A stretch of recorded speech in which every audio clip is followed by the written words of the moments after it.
వచ్చినాడు నాకు ఈ సినిమా ట్రైలర్ పంపించారు ఒక 2 నెలల క్రితం.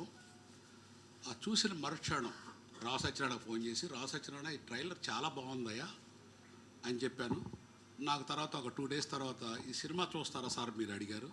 తప్పనిసరిగా చూస్తారని చెప్పాను. ఇదే క్లబ్లో ప్రొజెక్షన్ చూశాను నేను, రావు సత్యనారాయణ, ఆ డైరెక్టర్ రామారావు. చూసిన తర్వాత బయటకు వచ్చి వాళ్ళు నాకు సెండ్ ఆఫ్ ఇస్తా, సినిమా ఎట్లా ఉందని అడిగారు.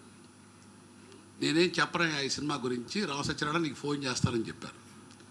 నేను రావు సత్యనారాయణతో ఫోన్ చేసి చెప్పింది, నేను ఫీల్ అయింది మీ అందరికీ చెప్తాను. ఈ సినిమా రేపు డిసెంబర్ 12వ తారీఖు కాబోయే ఇంకో శంకరాభరణం. నెంబర్ 2, ఈ సినిమా తీసిన డైరెక్టర్ ప్రొడ్యూసర్ జీవిత ధన్యం. ఇంత గొప్ప చిత్రాన్ని తీయటం మా ప్రొడ్యూసర్స్ అందరి తరపున కూడా ఇంత మంచి చిత్రాన్ని సినిమా ఇండస్ట్రీకి అందించి సినిమా ఇండస్ట్రీ గౌరవాన్ని, ఖ్యాతిని చాటుతున్న ఆ డైరెక్టర్ గారికి ఎంత చెప్పినా కూడా తక్కువే. ఎందుకంటే ఈ సబ్జెక్టు ఘంటసాల గారి సబ్జెక్ట్ తీయటం, అందులో మన సినిమా ఇండస్ట్రీలో ఒక ఉన్నతమైన వ్యక్తిని తరతరాలు గుర్తించుకునేట్టుగా ఆయన తీశారు. అంచేత మా సినిమా ఇండస్ట్రీ మొత్తం కూడా ఈ నిర్మాతకి, డైరెక్టర్కి రుణపడి ఉంటుంది. 12 తర్వాత ఇంకా ఎక్కువ ఉంటుంది నేను చెప్పింది దానికన్నా కూడా. ఇది నేను ఏమి ఎగ్జర్గేషన్ చేసి చెప్పట్లేదు, నేను ఫీల్ అయింది చెప్పడం నా ధర్మం. ఇందులో ఆ హీరో క్యారెక్టర్ వేశారు ఆ బాబు కృష్ణ చైతన్య. ఆ అబ్బాయిని చూస్తే నారా లోకేష్ ఎట్లా ఉంటాడో, అతను బయట ఎంత ప్లెజెంట్గా ఉంటారో, ఘంటసాల గారిని అతన్ని నేను నారా లోకేష్ని చూసి ఆ హీరోని చూడాల.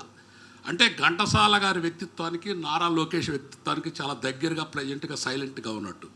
ఈ డైరెక్టర్ గారు ఈ సినిమాలో ఒక్కటి కూడా ఎక్కడ ఎక్కువ చేయలేదు, తక్కువ చేయలేదు. కరెక్ట్గా ఘంటసాల జీవిత చరిత్రని బిగినింగ్ నుంచి ఎండ్ వరకు ఉన్నట్టు చూపించి ఉంటారు అనుకుంటాను నేను ఫీల్ అయింది. తర్వాత ఈ సినిమాలో యాక్ట్ చేసిన తనికెళ్ళ భరణి వారు, మన భారవి గారు, భారవి గారు కానీ, సుబ్బరాయ శర్మ గారు, అసలు ప్రతి ఒక్కళ్ళు కూడా జీవించారండి ఈ క్యారెక్టర్లో. ప్రతి క్యారెక్టర్లో జీవించారు. ఆ బాబు అయితే ఆ ఘంటసాల క్యారెక్టర్ని ఎంత బాగా చేశారంటే ఎంత చెప్పినా తక్కువే. శంకరాభరణం స్వామివేదుల గారికి ఎంత పేరు వచ్చిందో ఈ బాబుకి అంత పేరు వచ్చింది ఈ క్యారెక్టర్ చేసినందుకు. ఇంకా చెప్పొచ్చో చెప్పకూడదు కానీ నేను ఫీల్ అయ్యి చెప్పేస్తాను. ఇందులో నేను ఒక సీన్ చూశాను, నాకు హార్ట్కు బాగా, నా నిజ జీవితానికి బాగా దగ్గరలో ఉన్న సీను. నేను నాగేశ్వరరావు గారిది దేవదాస్ సినిమాలో ఆయన చనిపోతూ ఒక బండి తీసుకొస్తే, బండి అతనికి చనిపోతూ జేబులో డబ్బులు తీసుకొచ్చి అతను డబ్బు ఇచ్చి నాగేశ్వరరావు చనిపోతారు. ఆ క్యారెక్టర్ నాకు చాలా బాగా నచ్చింది. అట్లానే ఘంటసాల గారి ఈ క్యారెక్టర్ చివరి ఏజ్లో, బిఫోర్ క్లైమాక్స్ ఒక సీన్ చూశాను. నాకు ప్రతిరోజు ఈ ఫంక్షన్కి వచ్చేటప్పుడు కూడా దారిలో ఒక 5-6 సార్లు గుర్తొచ్చింది ఆ సీను. అదేంటంటే వాళ్ళ ఆవిడ అడుగుద్ది, ఏమండి మీరు ఇంత డబ్బు సంపాదించారు, మీరు ఎందుకు సినిమాలు తీశారని అడుగుద్ది.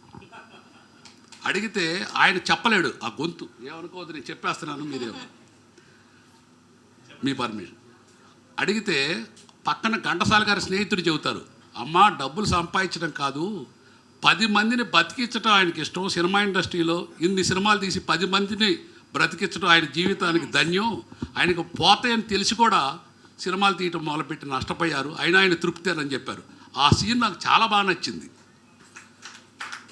ప్రతి నిర్మాత కూడా, ఎవరు కూడా నిజ జీవితంలో కూడా, ఏ నిర్మాత కూడా ఎదుటి వాళ్ళకి ఎక్కొట్టాలనో లేకపోతే ఇంకోటి చేయాలని కేవలం సర్వస్వం అర్పించేది ఆ సినిమా మీద కుతూహలం, వ్యామోహం. అది నాకు కొంత తెలుసు కాబట్టి నేను చెప్తున్నాను. మా సినిమా వాళ్ళ చరిత్ర మొత్తం బిగినింగ్ నుంచి ఎండ్ వరకు ఈ సినిమాలో ఉన్నట్టు చూపించి చాలా ఖ్యాతి రేపు సంపాదించబోతున్న డైరెక్టర్ గారు కలకాలం చల్లగా ఉండాలని, ఈ సినిమా ఇండస్ట్రీలో వీరికి రేపు రిలీజ్ అయిన తర్వాత మా ప్రొడ్యూసర్ కౌన్సిల్ ఛాంబర్ కూడా ఆయన తగిన సత్కారం చేయాలని, ఆ బాధ్యత కూడా నేను తీసుకుంటానని, ఒక నిర్మాతగా, చాటి నిర్మాతగా, ఒక ఆడియన్గా ఈ సినిమా నేను చూసి ఫీల్ అయ్యేది. ఈ సినిమా టికెట్ ఫస్ట్ డే మా రామ సత్యనారాయణ చేత, దాని విలువ ₹1,00,000 టికెట్గా నేను కొంటాను. అంత బాగుంది. Thank you. ధన్యవాదాలండి, ధన్యవాదాలు. Thank you.